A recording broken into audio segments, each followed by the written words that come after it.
Um, I think uh, I think it best if we would introduce ourselves, however briefly, so that we get a little bit acquainted, and we'll get better acquainted as the sessions carry on. So I'm Forrest. As I said, we're on a first name basis here, and I was a college teacher for a few decades, and I've taught quite a few test speak forum courses. Um, this is the first time that we've done this a joint leadership.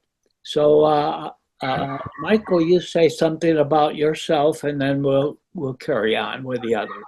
All right. Well, I'm Mike Davis. I met Forrest at a mail kiosk, and somehow we started talking philosophy. While picking up the mail. I'm not sure how that happened, but so I started taking Forrest's class. Back in another lifetime, I taught philosophy at the University of Nebraska. I also taught philosophy at Washington College here on the Eastern Shore of Maryland. Uh, I have had a long-term interest in philosophy and have kept it up. And in many conversations with Forrest, we decided we would get together and teach a course together. So happy to be here with Forrest doing that. Okay, Lucy, how about Hi. you? Yeah, hi. I'm Lucy. I get my mail at that same kiosk, but never ran into these gentlemen. But I have no background in philosophy. I just find it fascinating and really fun to try to understand it. So I'm a total neophyte. I have taken many of Forrest's classes. I missed the one last spring though. Um, and so I'm happy to be here, and I can't wait to find out what reality is. Okay, Tony. Oh, Forrest, I have joyfully enjoyed all of your classes that I've participated in. I'm a product of the international external world, as I grew up in the Foreign Service, and then I joined the Foreign Service later in life, and I'm a pseudo artist. But throughout my travels, I have always been infused with the Greek philosophers and haven't understood them enough to be able to engage up until this point in my life. And I only believe that everyone should, at some point, engage in this kind of thought process to understand our meaning and have a more complex view of the world around us. And there you are. Okay, thank you. Excuse me. Mike, how about Mike Landau? Yeah, my name is Mike Landau. I have just an intrinsic interest in the future. I've always looked at future growth as exponential, highly influenced by Ray Kurzweil's book about 20 years ago, which kind of brought together a lot of my own thoughts about where things were going and became completely obsessed about how this technology is going to snowball and create some sort of singularity, if you will. And we're seeing that now in a very short period of time. People are forecasting extraordinary growth and change. And that fascinates me. And reality is all mixed up with that and with quantum mechanics. And I'm just fascinating. The more I read, the more I don't know. Okay, thank you. Margot? Hi, I'm Margot, and I am a neighbor of Mike and Forrest and Lucy, and I think I have a different mail kiosk, but I did not study philosophy, but one of my favorite things to do is to kind of explore ideas. So I'm really looking forward to doing that in this class. Let's see, Ron? Uh, I worked for the World Bank before I retired a few years ago. I worked in 150 different countries. I went through perestroika and a lot of transformation and thinking about best economic development policies. Anyway, before that, I studied some philosophy. I was a PhD candidate, but I never finished my dissertation uh, in actually 20th century theories of chemical bonding. Ooh, That was the subject. Anyway, blah, blah, blah. But I love these courses. I have, the more I learn, the more I discover how little I know. So I'm never finished, always aspiring, always learning more from interesting people like yourselves. oh, lovely, lovely. Oren Yeah. Bear. Yes. So, I am, I took one of Forrest's previous classes and really enjoyed it, and sort of have an interest in philosophy. I did take one class in college, in philosophy, but I don't remember much about that. I'm really looking forward to this class. Okay. Oh, Harold, we haven't got to you, Harold. Yes, Um, I'm. I've joined Chesapeake Forum, taken many classes over the last few years. Um, I really have no background in philosophy, but I'm always willing to learn and learn new things and expand my knowledge. So that's basically it. I hope to learn something here. Okay, lovely. Dodie. Yes, I'm on the board of Chesapeake Forum, and I'm so glad that we have this kind of a course to offer. I'm kind of a groupie, and but I don't know a thing about philosophy. I have a PhD in education. That's it. So I'm happy to be here and listen and let it wash over me. Okay. Let's see, Richard. I'm Richard Mayman. I live in Maine, though I'm on vacation now in the UK. I took my first philosophy course from Forrest 62 years ago as a college freshman. And he was a fantastic teacher then, and he hasn't changed a bit. So I would follow him anywhere and have. I have followed him from anywhere. And I'm very happy to be joining this august group once again.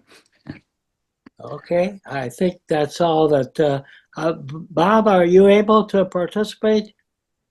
No. Okay. Well, I saw that Joanne was trying to get in, so people might still be joining us. We still have a few.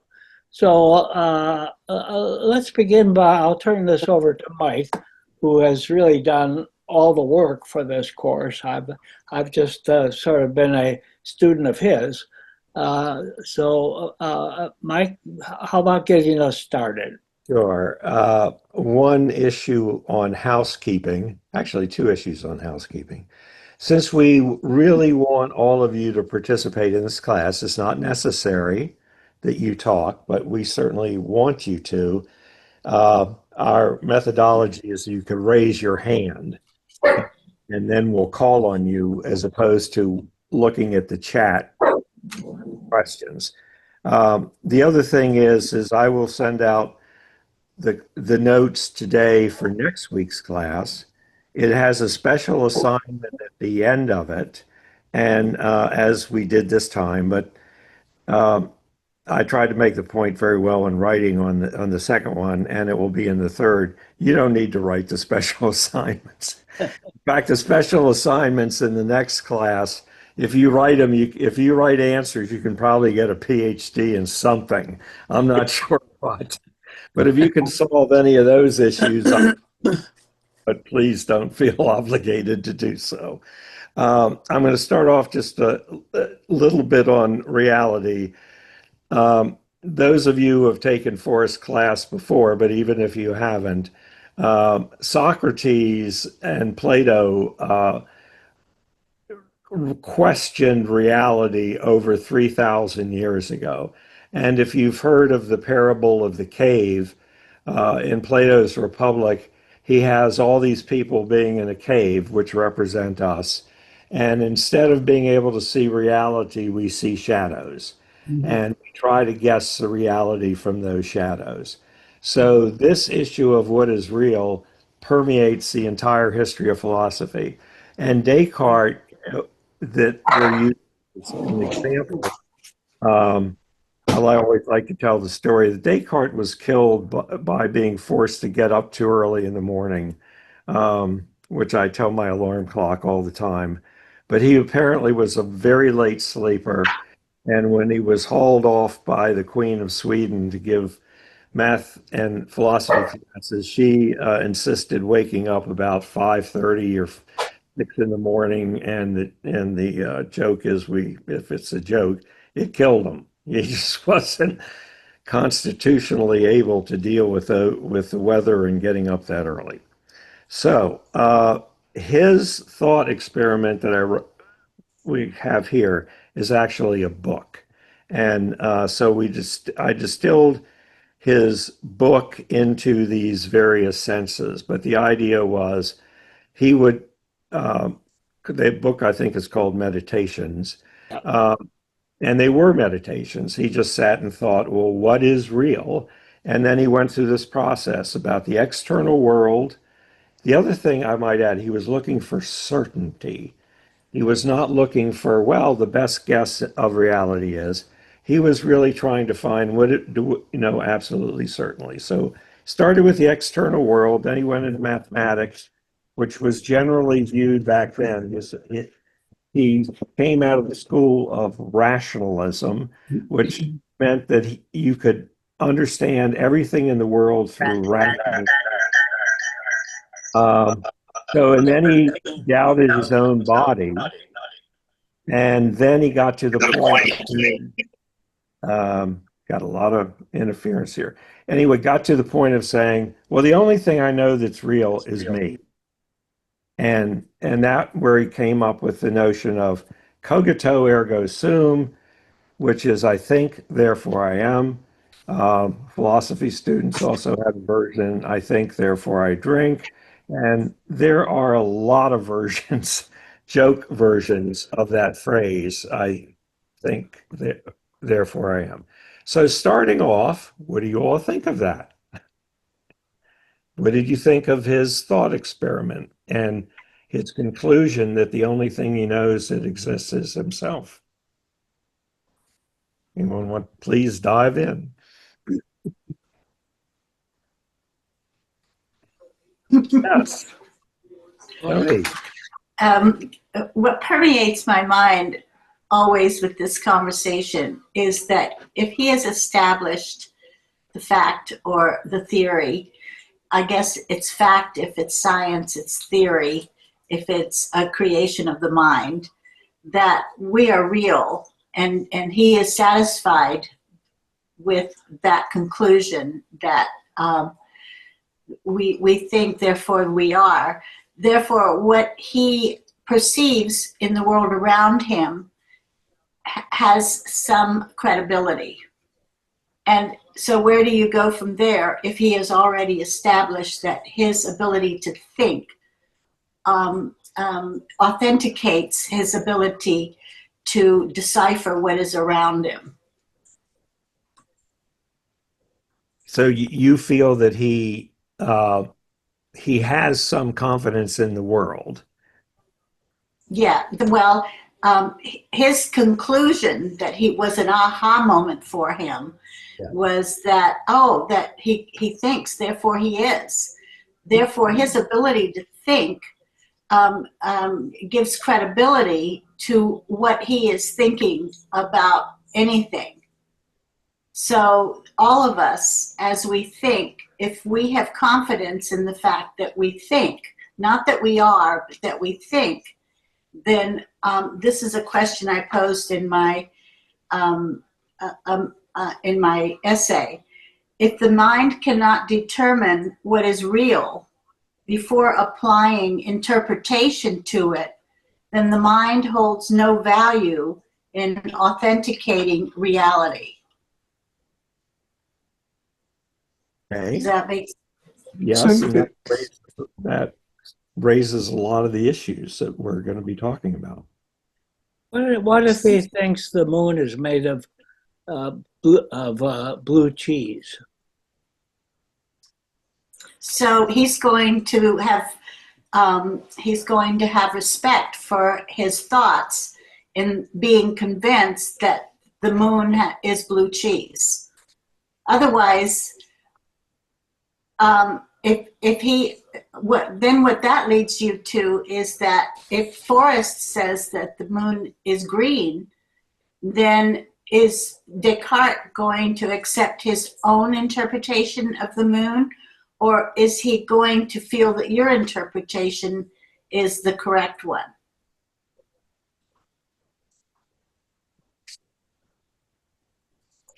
And how will he know? Well, then that takes us back to his theory that he thinks, therefore he is. So how much can he apply to the value of the thought that he thinks, therefore he is? But just because he thinks, that doesn't mean that what he thinks is right. Because you have the same power to think that the color of the moon is green, just as much as I have the same power to think that the color of the moon is blue. So is it going to depend on each individual's perception? And which one do you take as real? So is the point not what you, oh, I'm sorry. Is the point not what you think? It's just the fact that you're thinking. Yes, yes. And one example is that at Ford's Theater, there was something like 365 people who attended the play the night that Lincoln was assassinated. And it has been proven that every single one of those members in the audience had a different interpretation of the assassination. So with every single one, everyone having the ability to think, who is it that's going to assign truth to any one of those perceptions? Excuse me for interrupting. Somebody has a dog barking. It's maybe Harold. No, I'm the guilty one. I'm going to take care of that right now. Oh, okay, okay. Is it possible that Wait a minute. Is that dog really barking? Is that real? It's a real dog. Go ahead, Mike. is it possible that we think that we kind of can get a handle on, but then what we perceive is somewhat influenced by what we see and hear and take in through the senses, and then we try to match it up to what we know, right? But the fact of the matter is, it might not be any of the things that we think it is, right? We're kind of like a neural network, right? We don't have an image of every single thing that's ever existed, so we have to make a leap of faith that this looks like, feels like, sounds like something we know, but it might not be. It might be something completely different that we don't know at all. So our perception is somewhat of a probabilistic thing rather than a certain thing. And if you get 100 people in a room, they all have different perceptions. It also doesn't mean that one of them has the correct perception. Richard. Yeah, I would, just going along with what both Tony and Mike have said, I don't know if Descartes really takes us very far, because what he's giving us is a definition of what might be called subjective reality. That is, we all have the capacity to think and to think about what is around us. But what about objective reality? It seems to me that's really what we're looking for here. not simply what we as individuals perceive, but the larger question is, assuming that we may not be right, what is, what is the reality that may elude us through our perceptions and senses and other receptors? So I think the difference between subjective and objective is important here. And to me, Descartes is, I suppose that's a great insight. It makes a great story, but I don't know how far it takes us along the road to understanding reality. Ron? Can I chime in real quick? Ron? Incidentally, oh, go ahead, Trina. Yeah, I need to sign off. I will keep an eye on email and text messages. So if any of our latecomers have problems, I'll keep checking. So just let me know, okay? Okay. Thank you, All right. Thank you, Good luck, Trina. guys. Enjoy. Thank you.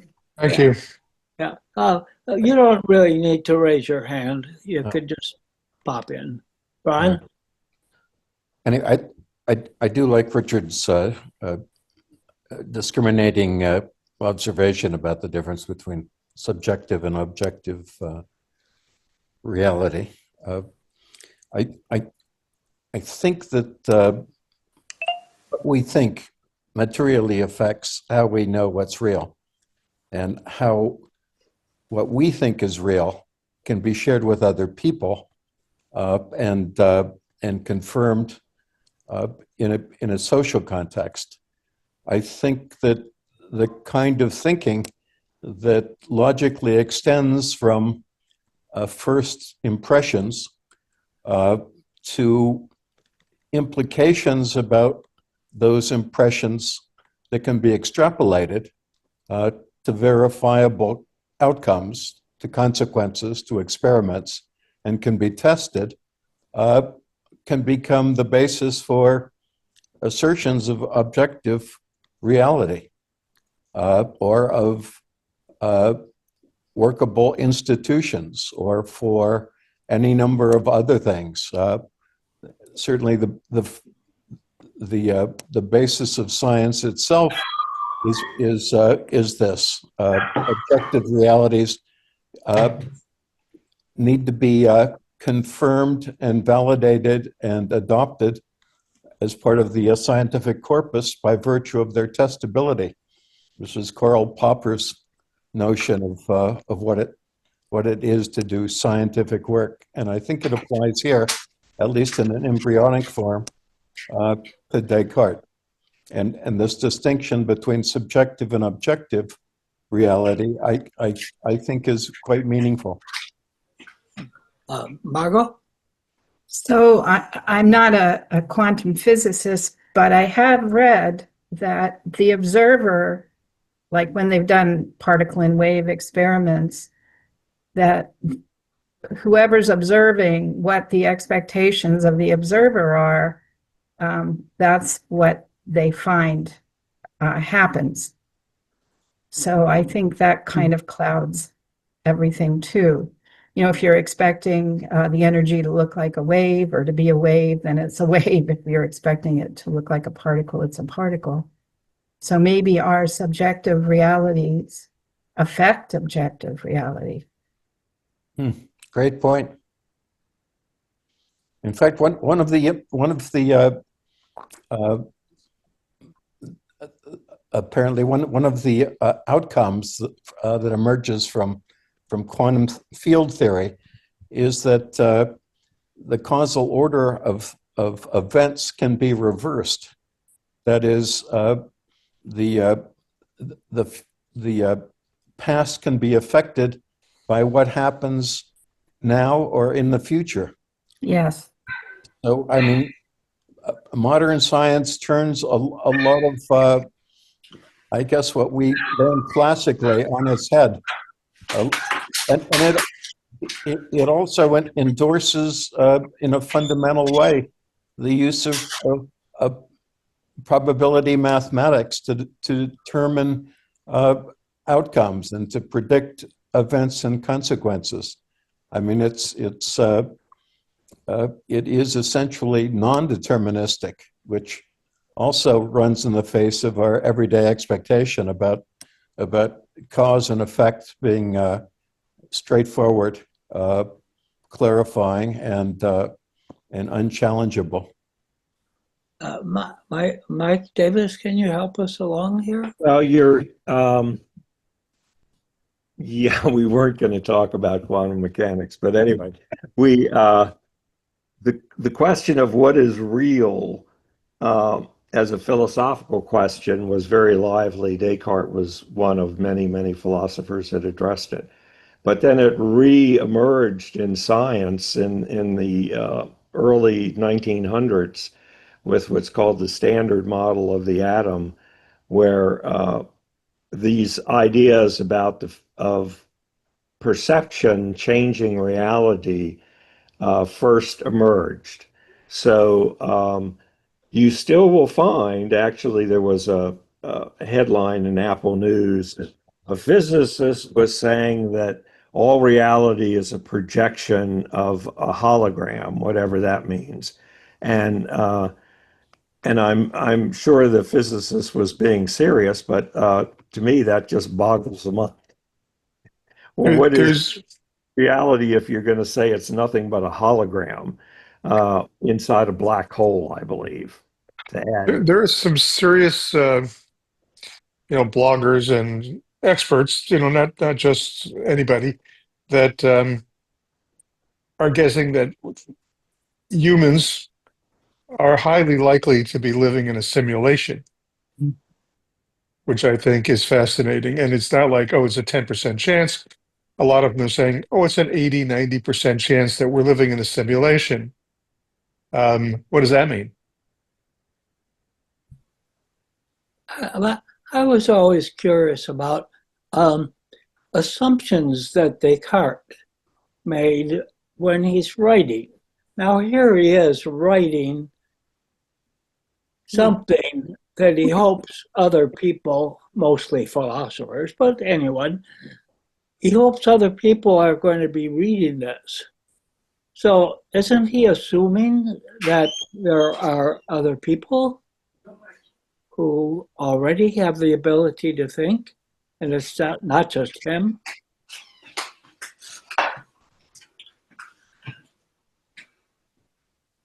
But everything outside of him is a guess.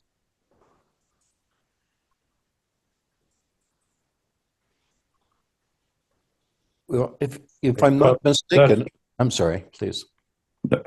No, that just goes back to I think to that notion of subjective versus objective. I know I'm here,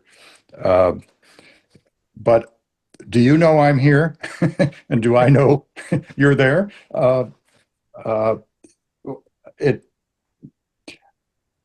Which is why I was suggesting that may not be a great starting point. The scientific revolution, it seems to me, I know we don't want to go into it, and I know why. I certainly don't. But the nature of reality, it seems to me, to the extent that we have theories of it, which is all we have, and always ever will have mostly been established through scientific discourse.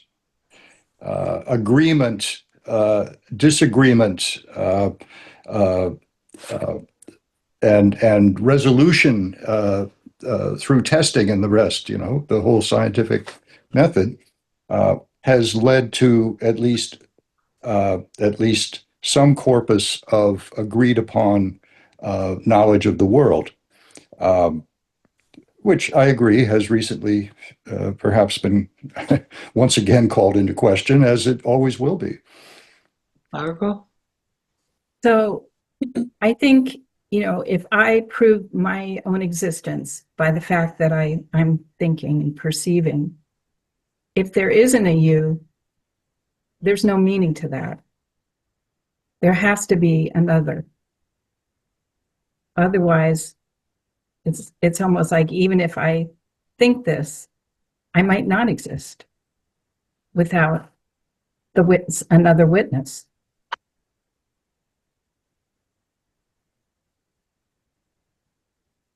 Good. Well, Yeah. let me throw out a question, kind of what's based on what Margot just said. Um, if you follow Descartes down to I think, therefore I am. By the way, he then thinks he reestablishes the whole world by thought, but that involves God and a whole lot of other concepts that he throws in. So we didn't go down that road. But when you get to the point of philosophy where you think that the only thing I know is that I exist, and I don't, that's called, there's a word for that. It's called solipsism. And there are a lot of people who claim to be solipsists. They claim, as Descartes would say, that the only thing I know for sure is that I exist. Well, that throws up behavioral problems. Who are you talking to when you say that? As Forrest said, who's reading Descartes' book? Um, how there is an argument, a philosopher made that language is a social institution. So would you have language if only you existed? So how behavior wise would any of you feel if you really believed you existed? How would that change your behavior? But if I may, I'm sorry that I was late into this discussion, so maybe this will be a little bit off the topic, but thinking about the subject, don't you think that present science knowledge, medicine, neuroscience is not proving, but maybe saying that Descartes was not quite right, because we do exist even when we don't think. When we are in coma, when, I don't know, people with Alzheimer's still, they have their own reality. So there are different types of reality. And you mentioning the language, I would just like to drop here for a discussion, like our new reality with AI, and that another layer to the reality that still exists. It is there. It affects our understanding. It affects our consciousness, although it's not a conscious being. But there is a reality that exists parallel with us in the same time, right? And it is just maybe based on the language and communication, but not reality like a material sense of the world, of the word.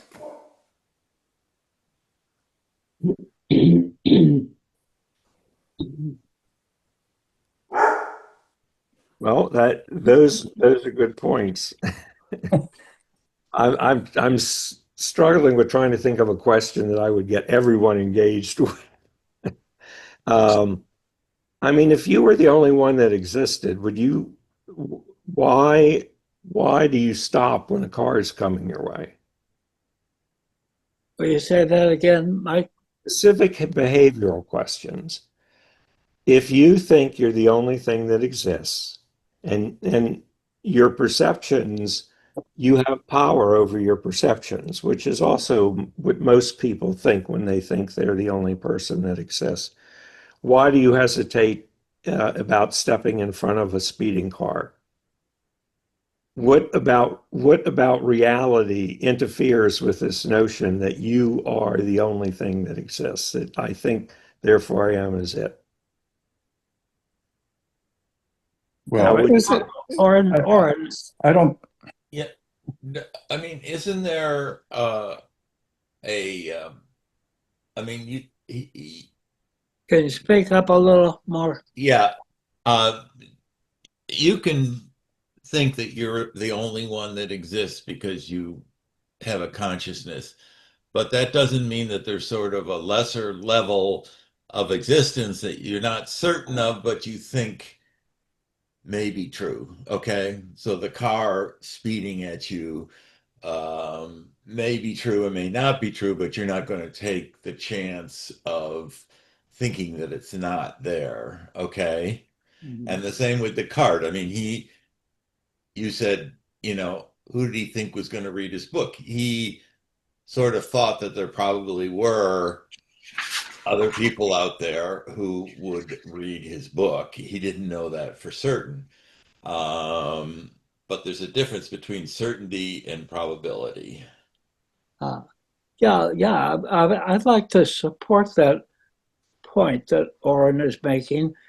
Descartes is not asserting that he's the only one that exists. He's saying that that's the only thing that he can be certain of. He can be certain of himself existing.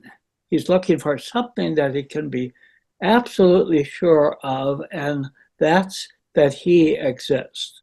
But that isn't saying anything at all about other people.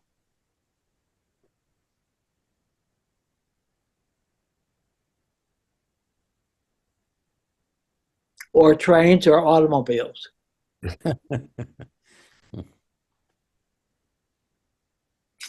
But I don't understand, perhaps the difference between what Descartes calls thinking, perhaps, and what we might call perceiving.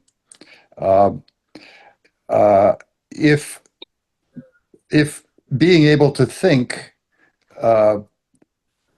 certifies your existence, perceiving other things, other people, it seems to me certifies their existence, at least for the purposes of getting through the day. Yeah. Your thought processes are, I suppose, wrapped up with your perception of the existence of other people, cars coming down the street, et cetera, et cetera. I mean, all of this is the accumulated thought, if you will, the knowledge that we have achieved through the application of thought. We've gone from the singular, the subjective, to a more objective understanding of the world simply by applying our minds, developing our minds and applying them to the world around us. The idea that that's a certainty, that when I see a car coming towards me, I conclude that is a car, that has mass, that has momentum, et cetera, because of certain observations of that car. But the fact of the matter is, I may never have seen that car before. I've never experienced that car before. What I'm Right. doing is I'm applying everything I know about cars that I've classified and projecting that, oh, that must be a car. But that's not an absolute. That's a probability. Maybe very high probability, but it's probability. Well, by the same token, one may not understand the concepts of physics, but one knows that you cannot occupy the same space as that car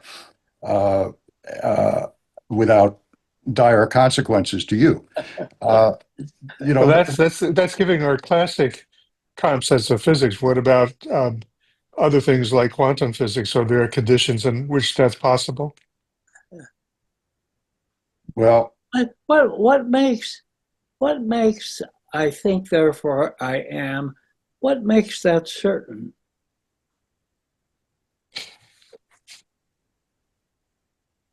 But I think that one statement is fine. You know, you can sense your biology, you can sense your mind, you can sense. So therefore, something's here that I call me, I. That part of it, I think, is fine.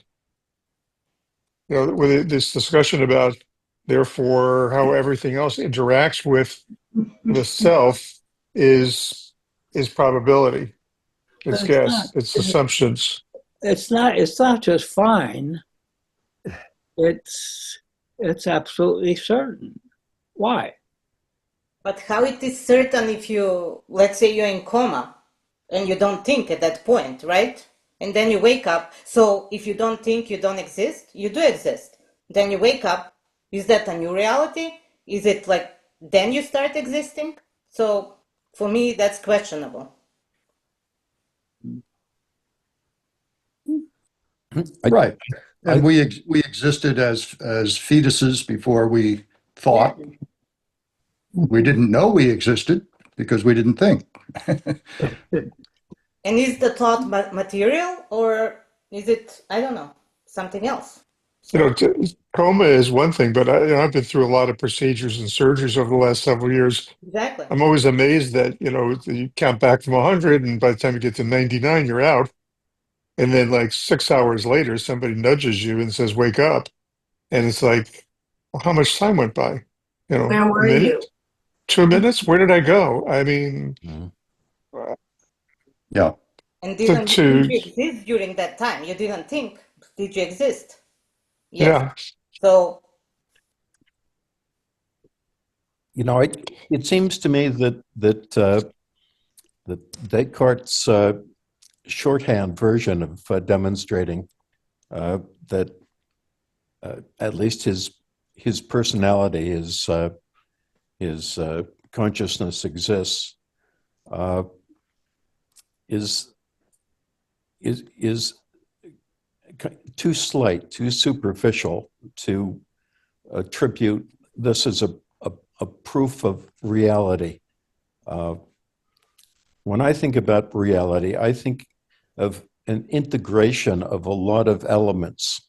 The integration happens in the mind. It's part of the work that the mind does to create this this reality that we're talking about. Part of it is emotional inputs. Part of it has to do with history. Part of it has to do with the science that we know and appreciate. Part of it has to do with our own developmental cycle, or the way we're nurtured and grow up. It's the integration of all of those elements that composes our consciousness, that allows us to exist in a space where we're comfortable. And it seems to me that that's the sense of reality that he doesn't quite get to. I mean, just to think and use that as a basis to demonstrate that he exists. I mean, to exist fully is to be real, to have a sense of how all these elements of our world experience, other people's thoughts, other people's effects on us, our own sense of right and wrong, our appreciation of philosophy, our sensibilities derived from literature or wherever. All of these things integrate to form a certain continuity in thought and self-image, and it's that integration, I think, that composes a reality, the one that we're talking about more generally. Okay, well, Lucy, you wanted to say. Well, the more I think about the Descartes saying, "I think, therefore I am," I think about that if I'm thinking, which I know I can do while I'm awake, maybe while I'm asleep too, but I don't know about the coma or a medical procedure, but maybe we do think while we're doing those things. But if I think, then I also know that by thinking, I have an opinion about something. And that process of thinking allows me to... Is interpretation. Your thinking is interpretation. Yeah, but doesn't each of us have an opinion when we think? When we think about something, whether it's something right or wrong, or black or blue, or, what something tastes like, your thoughts give you an opinion. Like, I really don't like creamed corn, but, that's just me thinking about how it tastes, how it feels in my mouth, So everyone has their reaction, which is a process of observation, interpretation, and perception. But my opinion from thinking does not make me who I am. That doesn't make me. It's hard to Who talk about. you are is according to Descartes based on the fact that you think. But if you're in a coma and you're not thinking, you still exist because you're breathing. But somewhere there in the brain. How do you know you're not thinking when you're in a coma? Yeah. Right. And somewhere in there, the brain is doing something, even though it's not conscious. Well, perhaps there's more than one level of existence. I mean, Descartes is thinking, and he comes up with this idea that he exists because he's thinking. But there's another level, almost like somebody watching him think this as he's thinking it. Yeah, sure. Mike Davis, can you kind of help us? Well, clearly Descartes was unaware or did not bother to talk about people being in comas. I'm sure people were in comas during his time. I mean, they fought wars. So, of course, people were out unconscious during many times. But Descartes doesn't address that.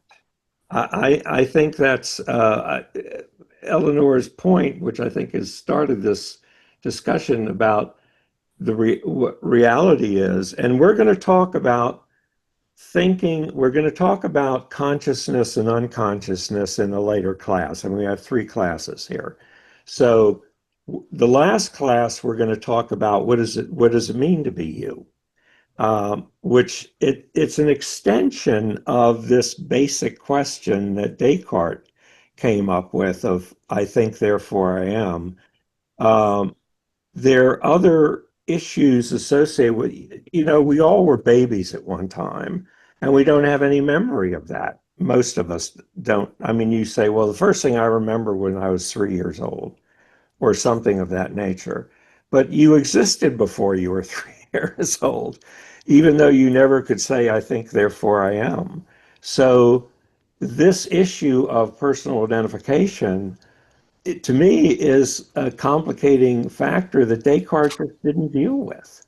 I don't know if he didn't deal with it intentionally or he just wasn't aware of it, but it's a significant issue. I mean, the issue of I wake up in the morning and I'm the same person, although I was unconscious during the night. And to throw a mild monkey wrench into this, it's true of my cat. He sleeps and then he wakes up. He's not a different cat when he wakes up. His behavioral patterns are the same. So something is there. Yes, but if you're a normal person, if you are schizophrenic, let's say, if you're Right. bipolar, you change. If you alter your thinking by drugs, by mushrooms, by I don't know what kind of medications, you go into a different reality. Is that also real? Because you are right? Right. You think. And so do you go in a different reality or is it just a dream? So I don't know. It's all really, for me, not quite understandable in the terms that Descartes is viewing the reality.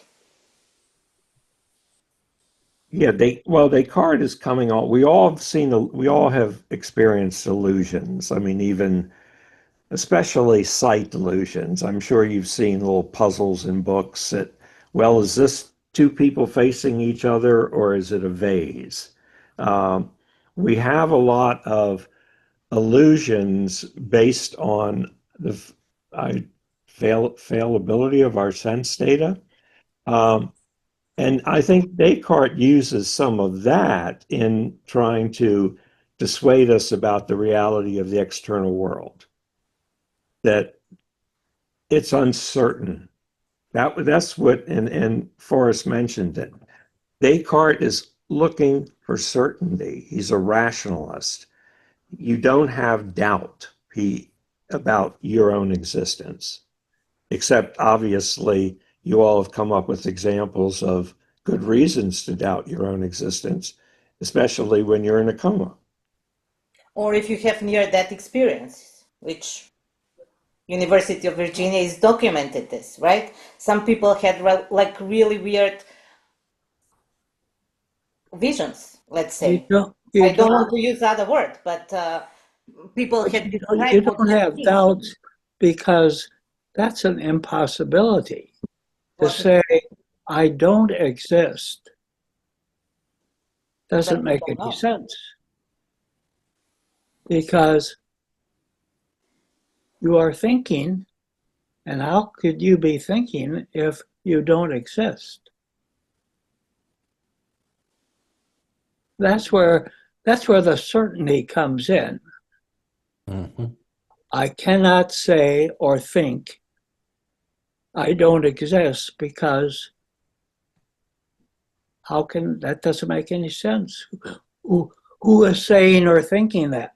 Excuse me. I am. So does that give you the right to certify everyone else's existence? I wouldn't think so.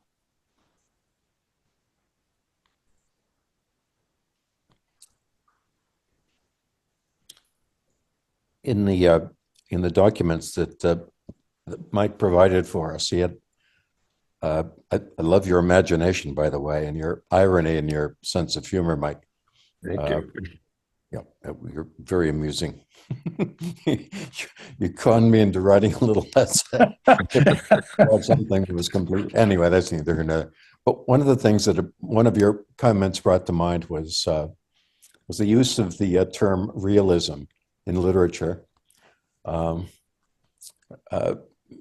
the 19th century, certainly with Flaubert and others that followed, realism as a form of telling stories, writing novels, became more and more, what shall I say, it was more and more refined, and it was better and better appreciated, and it became a standard. And in writing these stories, realistic authors assumed different postures vis-a-vis the principles in their stories. They could look down from above and take a kind of godlike purview of the drama. They could be embedded inside the story and tell the story with the voice and from the perspective of one of the protagonists. Or alternatively, they could tell the story from the periphery, from the perspective of a family member or a friend or a person who simply happened on a situation and made judgments about it and made sense of it. Anyway, it's the storytelling process that creates reality, and the way in which the realism was crafted differed depending on the point of view, the height from which, the perspective from which the story was told. And I think that has significance and meaning in the conversation that we're having now. It seems to me that each one of those positions was realistic. If the craftsman, the novelist, was a competent professional and a good storyteller, but each one of them had a different line on the reality that was being rolled out and presented. And I think it might be true even among individuals who think about who they are and what's important and what's real in the mental space they occupy. I mean, we have different points of view. It's not just being conscious or unconscious. Let me just propose an example of what Ron is talking about. I don't know how many of you have read about the fairly recent novel called James. Yes. Yes. James is the story of Huckleberry Finn told by James. and it's quite a different story. Yes. James is educated. He speaks English. When the black people encounter white people, they all switch into talking about D's and Dems and Does, and they fake that black language. And then when the white person leaves, they're back to speaking very normal, in fact, quite educated English. So I just throw that in as an example of what Ron is talking about. So Go Yeah. ahead. So I can't help but think that if we were to narrow it down to the basics, that we accept, that we think, therefore we are, how we interpret the world is related to the biological makeup of our brain or our cells or our genealogy, our genes of what we've inherited. And that everyone is going to have a different interpretation of what is real, but you basically you basically exist because you think, and that it's more a biological explanation of how and why we all look at the world differently, not a matter of what is real. For example, I can see that Forrest is wearing a purple shirt. And I can imagine that everyone here might have a version that it's mauve or that it's lilac, but it's all a question that is more cellular or more metaphysical than wondering whether or not that interpretation of your shirt is real. So It's opinion, it's interpretation. Opinion. it turns out that from what I'm hearing, most of you are skeptics. Of what? What do you mean? You're skeptics. Skeptics of what? You're skeptical about the real world. We're skeptical that there is a single reality perceivable Yeah. by everyone. Yes. Yeah. Because That's it's demonstrably obvious that there isn't. There are some agreed upon, we call it truths or theory, well, whatever you want to call them, facts. But there are far more disagreed upon, competing versions of reality, I think, than there's no single version. Let's just put it down. Put it down to that. This is what it narrows down to. I mean, we could discuss ad infinitum the different variations of looking at what is real. But if it gets down to the simple understanding that we are because we think, then we have to accept that because of our biological makeup or what we've inherited or cellular makeup or whatever, that everyone's going to interpret the world differently. I think we're all more interested in why we interpret the world differently than whether there is a single version of the world. And I think that we should be. Yeah, exactly. And so, yeah. Margot, just butt in, Margot. Oh, so if we come to the conclusion that we exist because we think, can we extrapolate from that other people exist who think too? Yeah, Yeah. I think so. Yes. If you do that, you're going to have to include humanoid robots in a few years. Yeah. Well, And I'm skeptical about the material side of the reality. That I don't think that only material things exist in reality. Take our discussion. Where this discussion exists. I mean, you're somewhere. You're not here with me. I still talk to you. Where? You are not in my iPad. I'm using iPad right now. You're not there. Well, Yes, but you understand where we are. And you understand that there's technology that are making us real in your world. Well, but Descartes, that's another layer there. So it's not just what is material, right? So right. I don't think Descartes says anything about things having to be material because a thought isn't material. So God is not material. So, but he sees only this objective and subjective side, and then like inject God into that. Okay. What Whatever. what are we distinguishing between objective and subjective? I don't What? know. What's don't the think you distinction we're can. making between objective and subjective? Because Well, your I objective think is my when I made reference to that, I was trying to, as a starting point at least, distinguish between that which I perceive, I alone perceive, and that which we collectively agree upon as a perception. Yeah, but that's like saying, let's take a room of 100 people and make an argument that the moon is green. And if I get 98% of the people to come to my corner, that doesn't mean it's green. Right. It just means it's popular. That's what you wanted. Well, No, yeah, that I wouldn't call that objective reality. I think we have to go a long way beyond that to achieve what anything that deserves to be called objective. There's some things in physics, I think, that have up to this point been proven to always work in a certain way. To me, that's subjective reality. Everything above that is pretty much subjective reality. Okay, I agree with that. There are layers. There's subjective, there's objective, and then there's what may once have been thought of as objective, but now we're not so sure because we know more, or we think we know more.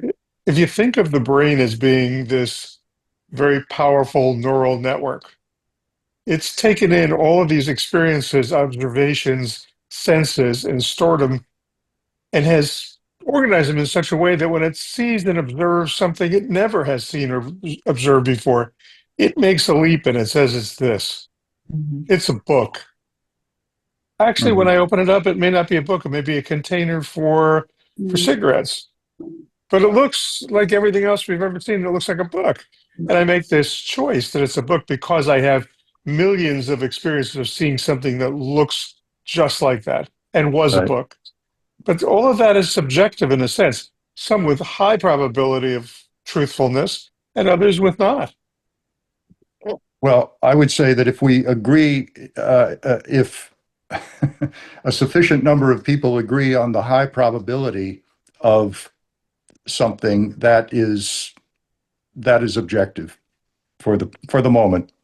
It's convenient. Well, all right. For communication. Call it what you want. It means we can all talk about it, but at the end of the day, we could all be wrong.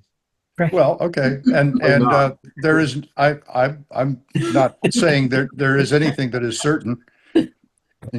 Unlike Descartes, I guess I would question my own existence. But what's the point of that? Well, as Forrest said, it's hard to doubt your own existence. Which to say I don't exist. That sentence in and of itself is almost an internal inconsistency. Right. There are a couple things going on here. I hope I can stimulate more conversation with. When you start saying everything is one thing, and I'll use free will as an example. We all say that every action is caused by something, our psychology or whatever. Well, the point I would question is, what's the value of that? Because you can't act on it. You cannot go through your day thinking that everything is caused, therefore I don't have to worry about it, or I can't make a judgment about it. This is where you get into ethical judgments. Can you get through a day without making an ethical judgment because you believe everything is determined? I find that impossible to think about. Maybe you could do it for 5 minutes, but when you're interacting with a person, you're going to make judgments, value judgments. And the fact that they have or don't have a free will isn't servicing your issue of making value judgments. And when you say everything is subjective, then but we have this distinction that is the way you keep talking about objective versus subjective. That distinction is meaningful.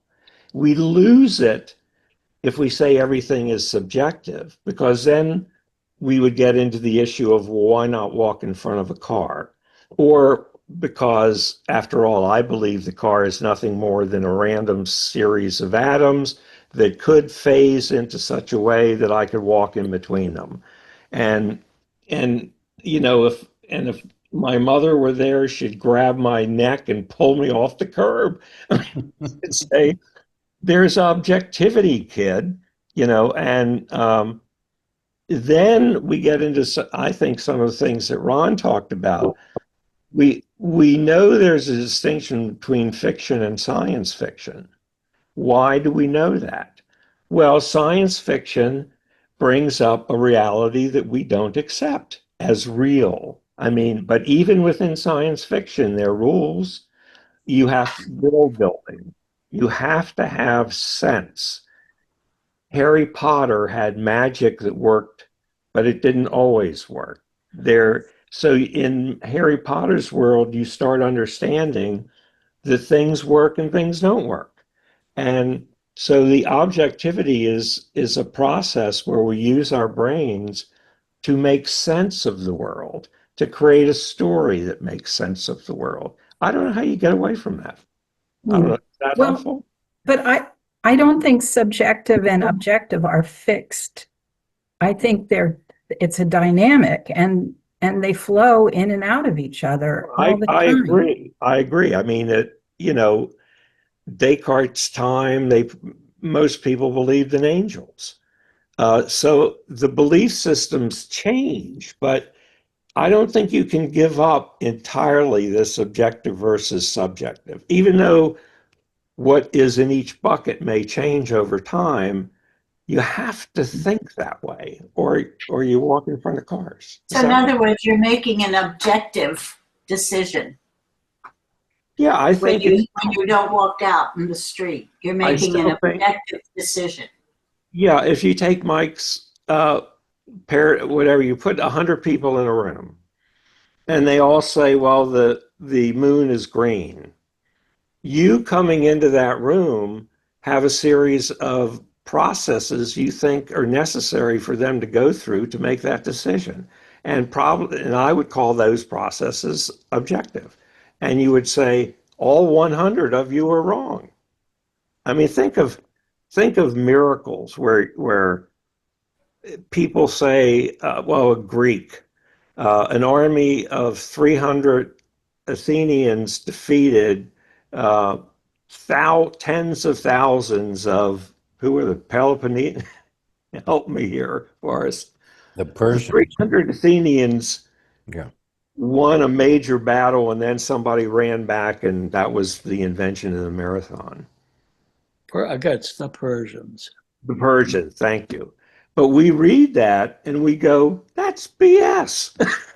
There's no way 300 Athenians could have fought off tens of thousands of Persians. Well, this takes us back to Lincoln's assassination.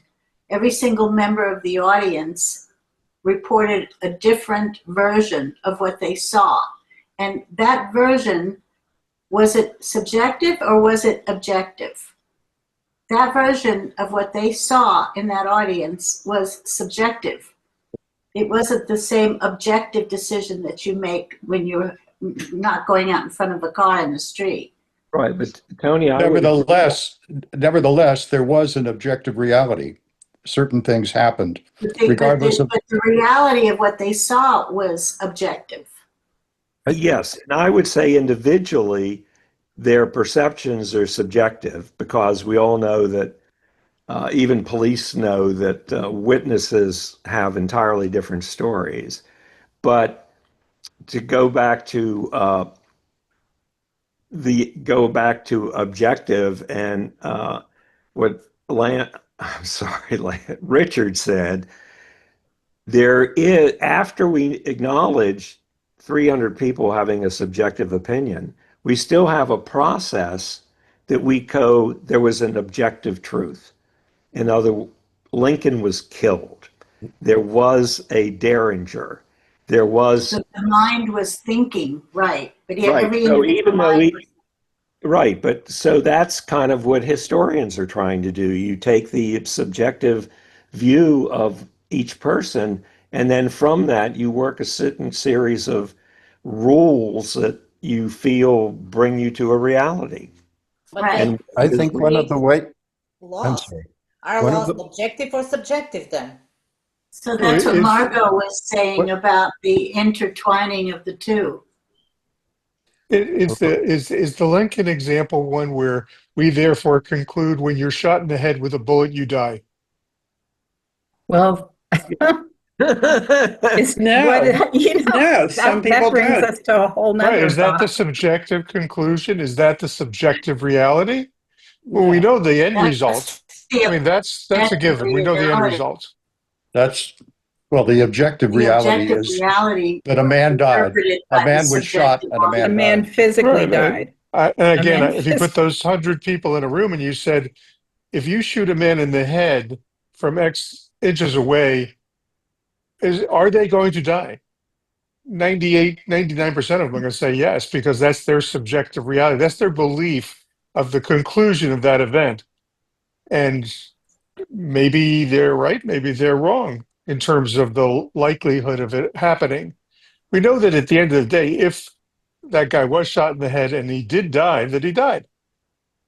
That's the objective reality, and then you The have the endpoint is- subjective interpretation of it. I think that this distinction between objective and subjective, this is an important issue. And I think again that there were references in Michael's introduction that have relevance here, and that has to do with institutions. So one of the ways in which we refine subjective conclusions and elevate them to more objective realities is to nominate experts, people who are qualified to make judgments. This happens in science. It happens in the law.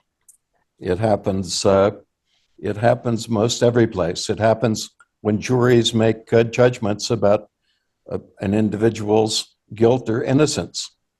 And with the appropriate inputs of facts and evidence, and with the appropriate qualifications of the people who pass judgments on that evidence, whether they're qualified by virtue of having won several Nobel Prizes or whether they have been certified to be appropriate jurors by the process of elimination, or be they medical doctors and medical professionals. These are the people who we look to, this jury pool, to qualify opinions and objective facts and to raise them to a higher level, one that we call objectivity. So what do you want I to say? disagree. I I disagree. I have another category. I think there's subjective, objective, and collective. Collective is when we, And selective. yes, and projective. Reflective. There's no doubt that in this, I'm Isn't sorry. isn't it sort of a continuum? To me, it's Mike- sort of a continuum Mike, of can you help? probabilities. And so, to say objective, Sorry. as Descartes says, it would be 100%. But then there might be something that's 90%, which is pretty objective to us, but isn't, but it's still subjective. Mike, can you kind of transition us into the next class? How can we move from all this very heavy thinking that we've done now for almost an hour and a half? how can we transition from this to our next class? Well, our next class is a tangent of reality in talking about how do we make decisions about something being the same. And I mentioned in the material I'll send out, there's a whole theory of we are all Westerners in this class. There is a whole continent with millions of people in Asia that also thought philosophically, and they had their own versions of Descartes. And in Buddhism, you have a whole series of beliefs about what is reality that we're going to be addressing some in the next class as well. So we're going to be expanding the worldview from just a Western way of thinking into an Asian world way of thinking.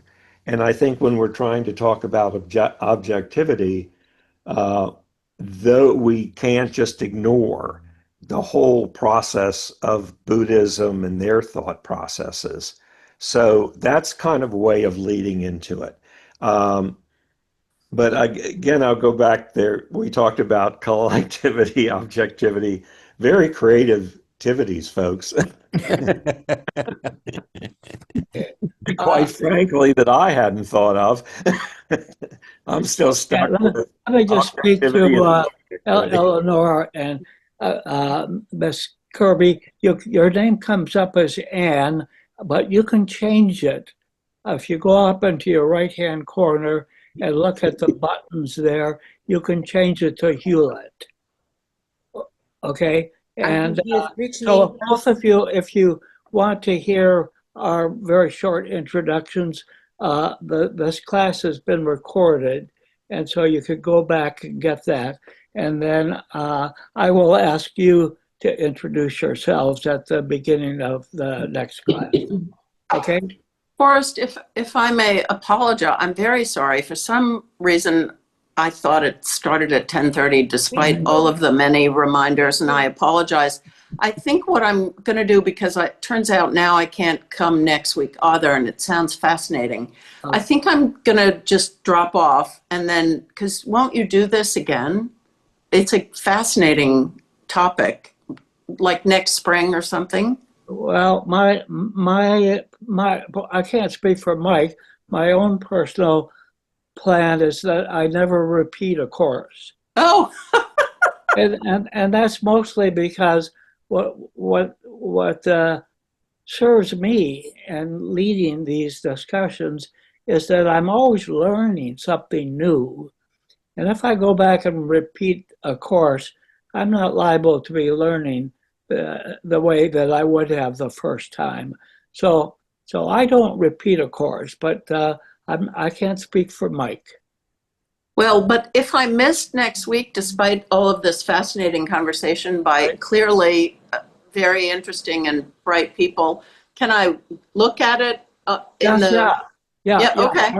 I'll do that. The three classes are all going to be recorded. And so I don't know how much time it takes, another day or two before they come available. You'll get a notice about it. Yeah, which I should read now, obviously. Yeah, so don't disappear from the class in the sense that you can always hear what the class has done. Right. Thank you all. Fascinating. Okay, well, I'm sorry I missed the first part of it. Thank you for being here. Okay, I will see you all next week. And remember, the assignment is a joke. Okay. Well, the assignment is written in such a way that if you wouldn't even think you'd dare try to answer it. But Thank goodness. That didn't I reckon with I didn't Ron. realize it was a joke. I read it 3 times. I was and couldn't figure it overwhelmed. out. Yeah. no, you all are so enthusiastic and so dedicated and thoughtful. I should have anticipated that. Yeah. I want to end, I know we're running out of time, but I want to end with one other option of dealing with reality. We have in quantum mechanics, this is quantum mechanics, but but it's been raised here. There you go again. Yeah, well, I'm going to try to make this fast. Electrons can be simultaneously a wave and simultaneously a particle. That makes very little sense to our minds and our sense of language. And you think, that's just that's impossible. So there are, a Scientific American went out and said, well, gee, how many physicists believe this? And less than half of all theoretical physicists believe that an electron can be both a particle and a wave simultaneously. They just reject it. It makes no sense. The mathematics is there. They grant the mathematics. They created the mathematics. But they say, that can't be real. Just to add, that is similar to Samuel Johnson kicking the rock. Just going, I'm sorry, I just don't believe this. So when theoretical physicists deny the inferences of their own work, you know something is odd's going on. And I'll end on that happy note. I've noticed that you use the word belief or believe many times, and I think it might have something to do with all of this. Yes, in fact, there's a whole theory of what does it mean to what is a true belief? Yes. Right. Which is not really included in here, but it could be included certainly in a future class. On Okay, that note, let's leave it. Let's leave it there for now, and we'll pursue this next week. Remember, it is 10 o'clock. There was Hewlett. There was some real confusion about that. It appeared sometimes in 10:30, sometimes 10 o'clock, but it is 10 o'clock. Thank you. We'll see you next week at 10 o'clock. Okay. Yeah. Bye-bye. See you Bye. tomorrow. Thank you. Thank you. Thank you. Thank you.